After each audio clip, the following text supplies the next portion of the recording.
Hello YouTube, it's Sarab once again, bringing you yet another video around a motorbike. Which motorbike? You stay tuned and I'll let you know. Right, so I had a very interesting call from one of the dealers, local Honda dealers, and they had requested me to just pop in, have a look at their new Honda GB350S, and probably go take it out for a test ride. And while talking, they even offered me a great price for my Classic 350, and potentially throwing some bit more discount on Honda as well, just for me to try my hands on, see if I like it and if I want to take it home with me. So did I buy the bike? Did I go home on my Classic 350 or the GB350? Right, for that you stay tuned and check it yourself. So here it is, the new Honda GB350.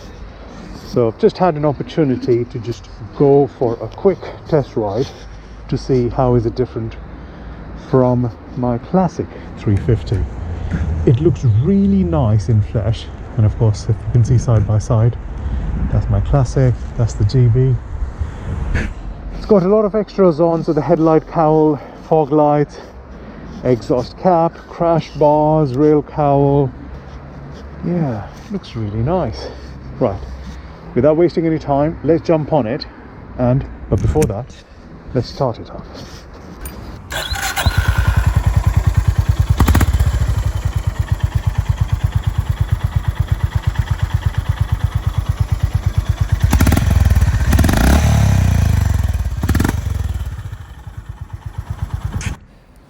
Okay, let's get on it and get with the business. It is looking really good. The moment you swing your leg over this bike, you can tell the weight difference. And the Mickey Mouse mirror, of course.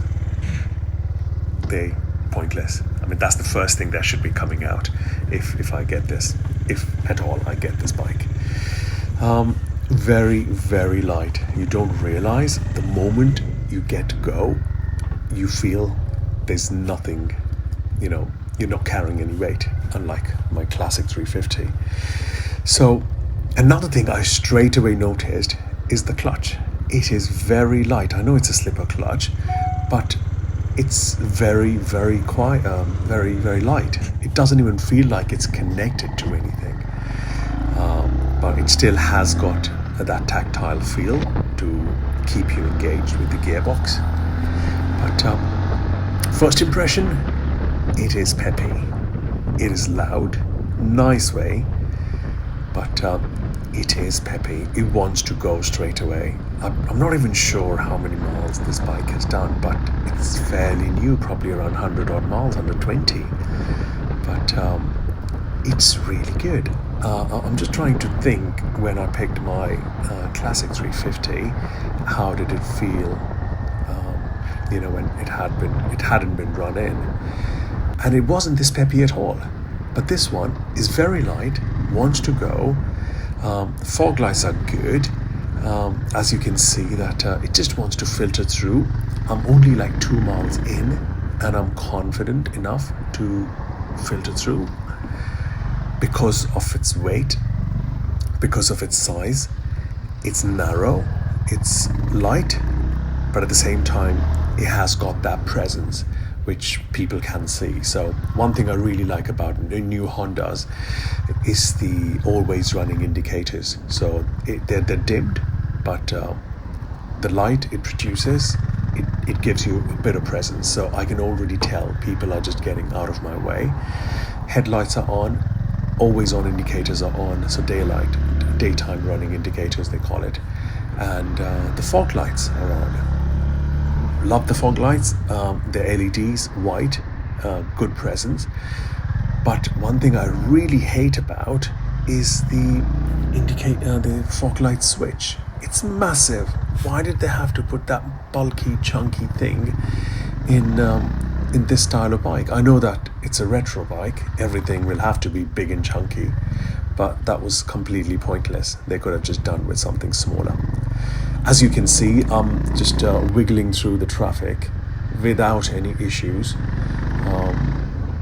And really good balance this bike is. You don't feel that low down weight, 178 wet weight. This has got probably half a tank, so I would say they'll probably take another 3-4 kilos out. So around 175 compared to just under 200 kilos of my Classic 350. Okay, let's not probably compare it with Classic 350. Let's call it Hunter. Hunter is around 186, 187 kilos. So still 10 kilos lighter. But this one feels really refined. I'm just waiting for this traffic to open up a bit, roads to open up, so that I can just give it a bit of a throttle, see that how is it pushing towards the extreme limits. For example, just pushing it to 65, 70 miles an hour. Can you do it? And if you can, how comfortable are you with it? Because with my Classic 350, yes, now I've done around just under 2,000 miles. I can sit at around 70 display speed, but there's no much room left for overtaking, which I'm pretty fine with, because I bought that bike just to potter around. It's not a race machine, nor is this Honda. But now you can see that roads opened up. I'm sitting at around 55, 60 easy, and it just wants to go, faster as well. So let's just give it a full throttle at this traffic light, see that how much can we push it. Okay, so here we go. Good pickup, good start up. Traffic's left behind, no problem whatsoever. I'm already at 45, 50. I'm at 60 now. The legal speed is here 60, but I think again 65, 60. Yeah, it's 70 now. It's the speed limit here. But road's running out. I'm going to just push it back, but it's quite stable. It's not as planted. I'm not sure that if that's true or not, but I'm not finding it as planted as my Classic 350. Could be because of this is a tad bit higher, or the tires it has, even though the tires are really premium. You get tires which you get on Triumph, so that's really good thing.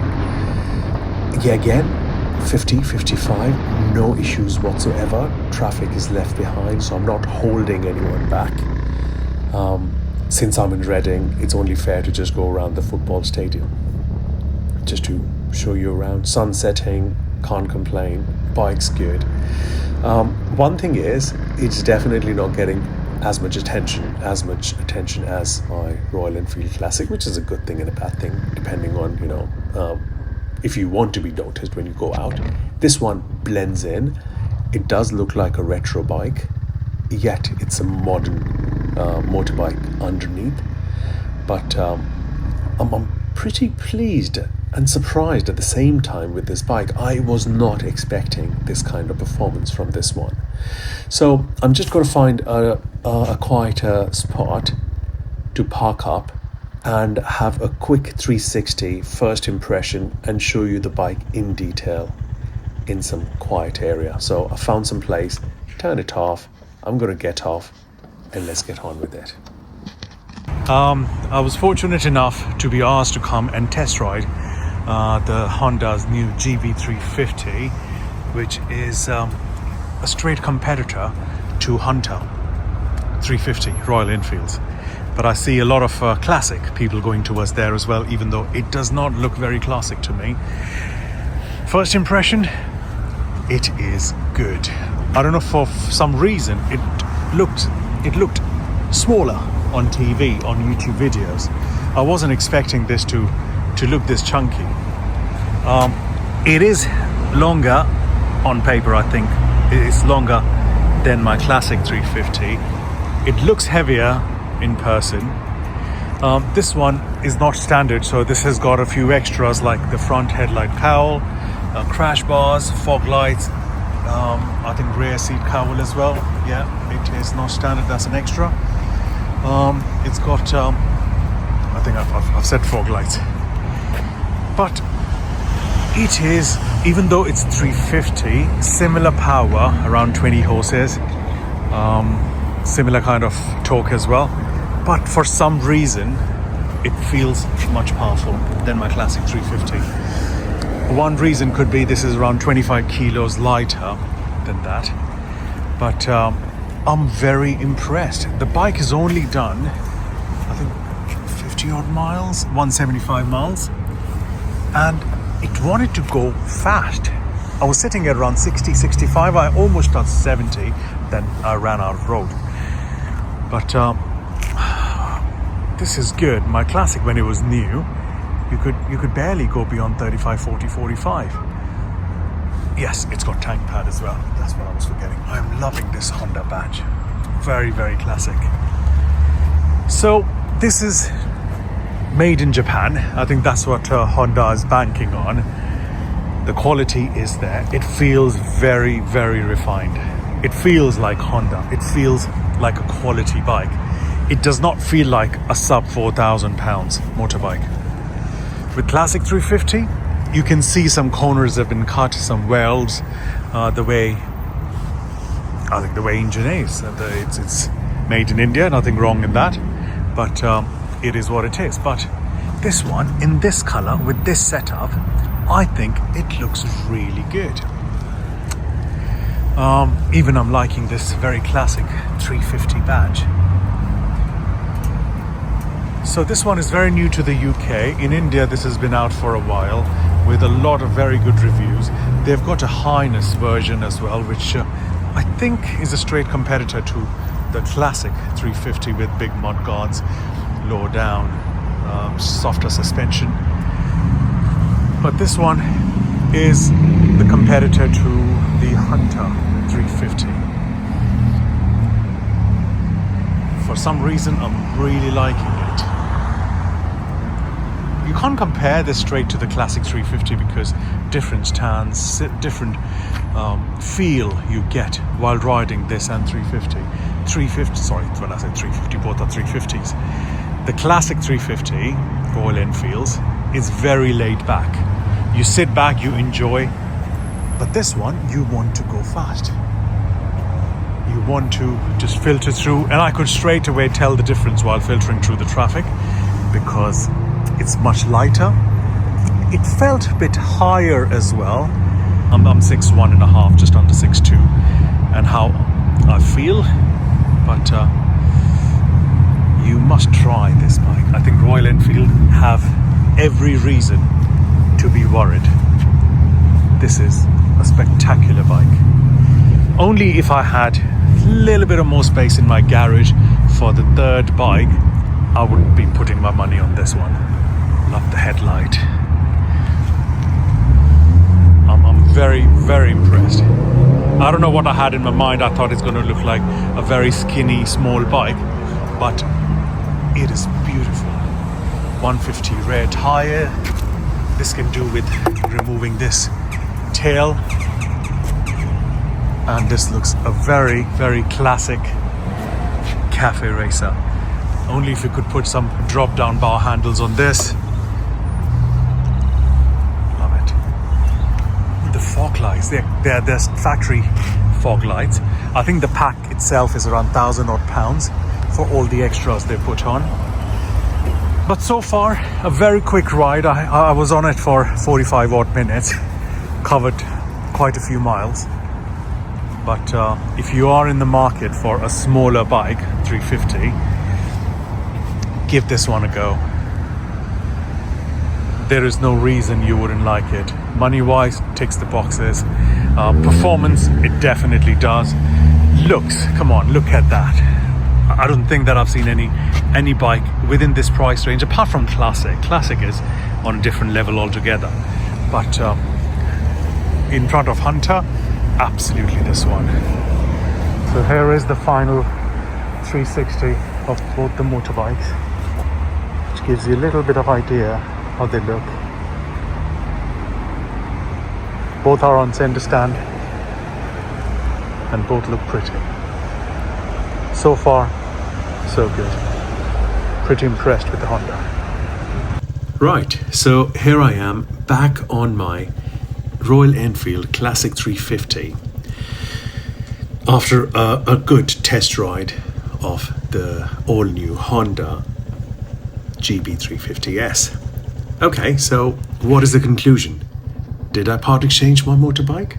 Did I buy the 350S? Right, let's just fuel up and I'll let you know.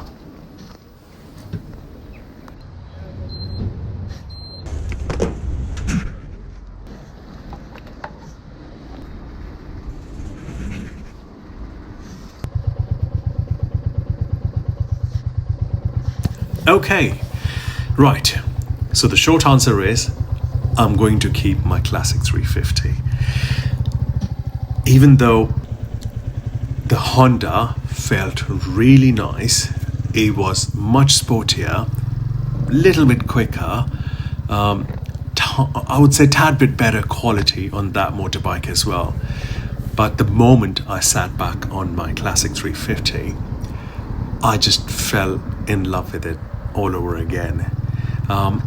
It's not just the brand, it's just not, I don't know how to put it there, but it's an emotion. I think with Royal Enfield, when you ride it, you feel great about riding a motorbike which is not fast, which is not sporty, which is not as out there as some other bikes, but it's very laid back. As I said initially, when you sit on it, you feel good, you feel in control, you feel planted.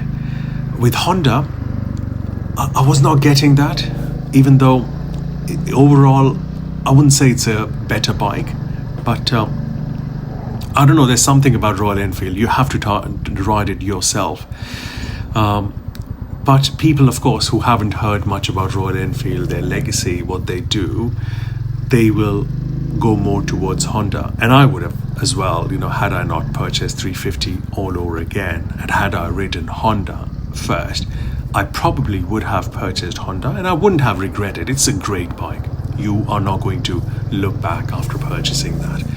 But with Royal Enfield, I think it's a different feeling altogether. I found suspension on Royal Enfield is a little bit more comfortable. I don't feel as many road bumps as I did on Honda. I'm not sure if it's down to the setup, if it's down to the chunkier wheel tires I have on Royal Enfield, but the tire size is pretty much the same as on Honda as well. But this is a little lower as well. Not that it bothers me, because I don't have any issues putting my feet flat on the ground on both bikes. But this one, you sit in with regards to you sit on the Honda. Yeah, so that's me. Filtering through the traffic on my Classic as well is not as comfortable as Honda filtering through, but you still can do it. It's not as wide. But yes, this was my first impression video. I'm impressed with Honda. If you are looking to try out these little 350cc bikes, I think the Classic 350, Hunter and Royal, the Honda should be right on top of your list. And I think Honda wins this time, but for me, especially for no particular reason, it is going to be Classic for a while, unless something major happens and I am forced to sell Classic. Then of course it'll be Honda, no Hunter. But yeah, for me, it is Classic all day long. Let me know what your thoughts are, if you have any questions in particular, and if you want to know more about Honda, which I may have missed on this video, or perhaps Classic 350, and I'll be more than happy to help you with it. But yeah, thank you so much for joining, tuning in, and giving your time. If you do like the video, feel free to just give it a thumbs up. If you did not, of course, give it a thumbs down or drop me a comment, and I'll work on that. But yeah, thank you so much for watching. You ride safe, and I'll see you in the next one. See ya.